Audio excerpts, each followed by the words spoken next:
The theme for the conference, Exporting into the Future. And the key issues that will be discussed, such as sustainable and fair trade, artificial intelligence, digitalization and risk diversification are critical for us to leapfrog the modernization and industrialization of our country. I'm pleased to note that strides have already been made towards implementing these in readiness for enhanced and competitive participation in the regional, continental, and global economy. As you will recall, the launch of the National Export Strategy in 2019 set an export growth target of US $7 billion by 2023, with the diversification of markets being a major objective. In 2022, this target was surpassed through unity of purpose and hard, honest work by our exporting companies across all sectors. I congratulate you all for a job well done, Makorokoto Amhlope.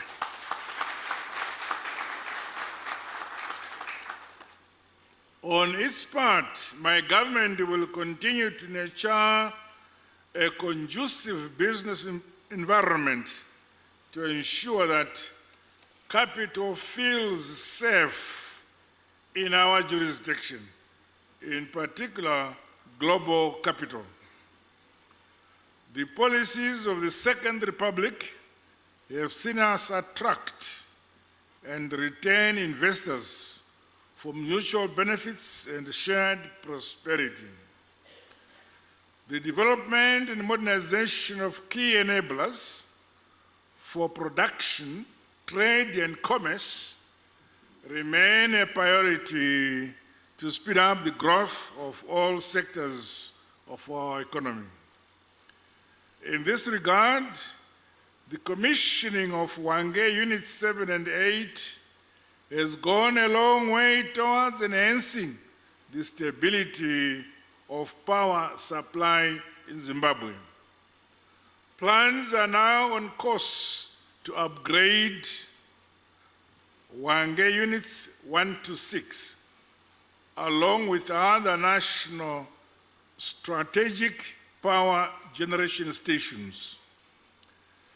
As we chart strategies for exporting into the future, I implore the private sector to harness and invest in our abundant, clean, renewable energy resources.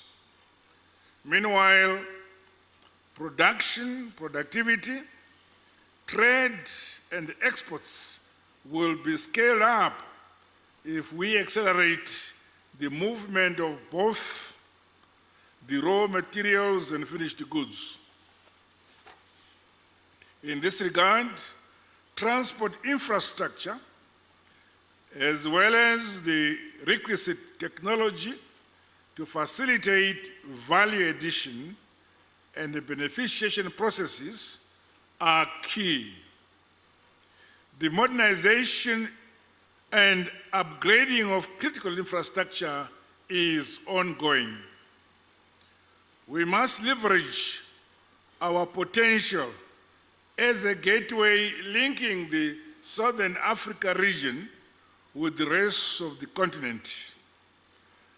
As we look into the future, more will be done with regards positioning our country to take advantage of the benefits on offer under the intra-African continental free trade area. To date, the agriculture sector remains one of the key strategic beneficiaries of policies instituted to drive growth in exports. All subsectors in agriculture have, in the past year, recorded unprecedented successes, which have also seen us becoming food secure in both maize and wheat. It is pleasing that Zimtrade has continued to nurture various provincial clusters in the horticulture subsector. This has resulted in increased exports of horticultural produce while ensuring the adherence to international standards to gain market access so that these are understood and implemented by our farming communities. Meanwhile, the adoption and the use of technology in agriculture has been scaled up as the nation strives towards climate-smart farming. This is further facilitating our agricultural sector to become more efficient and more productive and mechanized. Ladies and gentlemen, as we chart the path for increased and sustainable exports, let us remain inclusive and ensure that the economic contribution of micro, small, and medium enterprises, women, and the youth is consolidated.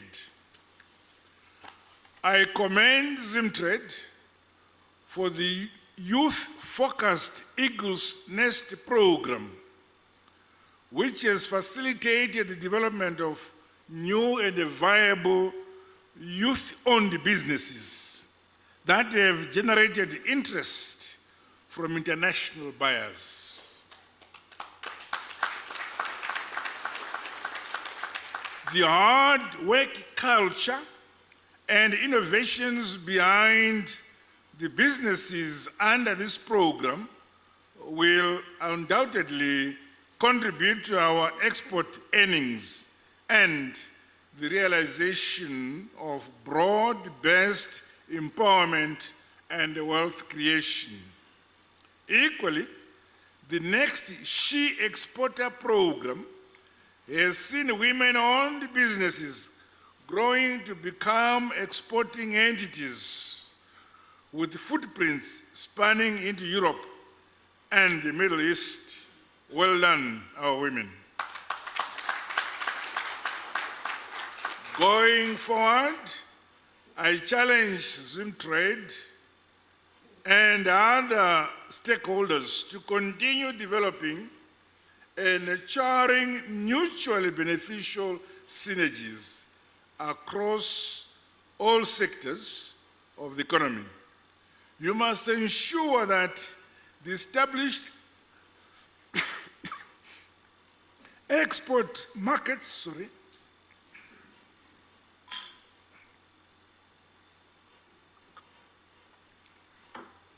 shouldn't worry at my age, these things happen. You must ensure that the established export markets have sustainable supply chains. Export market information must be less opaque and more accessible to all. No one and no place, as I've always said, must be left behind. Riding on the ongoing science, technology, and innovation momentum in our country, new export markets must be sought for the goods coming out of our innovation hubs. Under the Second Republic, we have created innovation hubs at all our state universities so that our young boys and girls who are talented can dream and dream, dream and dream to produce products and services. The exports of our various services and capabilities should equally be pursued. Meanwhile, Efforts to broaden and diversify the export basket must bring about impactful results. Conclusions of the various market surveys and trade promotion events to potential markets should provide growth pathways for our country's exporters. Esteemed delegates, I challenge you all to ensure that discussions at this conference are backed by focused deliberations towards concrete actions for our respective economies. Building from the resolutions of the 2022 Exporters Conference, it is critical to embrace new technologies, in my view. There is a need to focus on niche products and the markets towards improved export performance in line with global trends.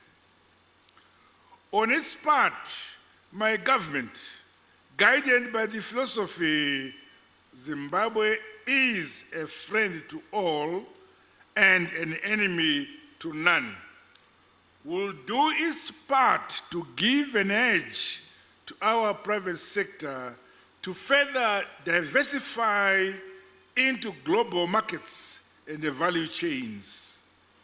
In conclusion, allow me to reiterate that it is critically important for us to strengthen collaboration and partnerships for tapping into global export trends towards exporting into the future. However, due to our own unique realities, primarily that we are a country under sanctions, we must always think outside the box and continuously guarantee competitiveness.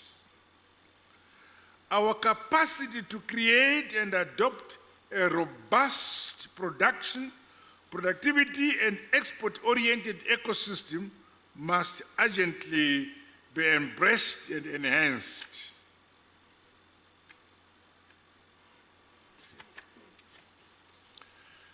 As we plan to grow our exports, let us remain mindful of our collective national resolve to improve the quality of life of our people and attain Vision 2030 as our goal. With these remarks, it is now my honor to declare the Zimtrade Annual Exporters Conference officially open.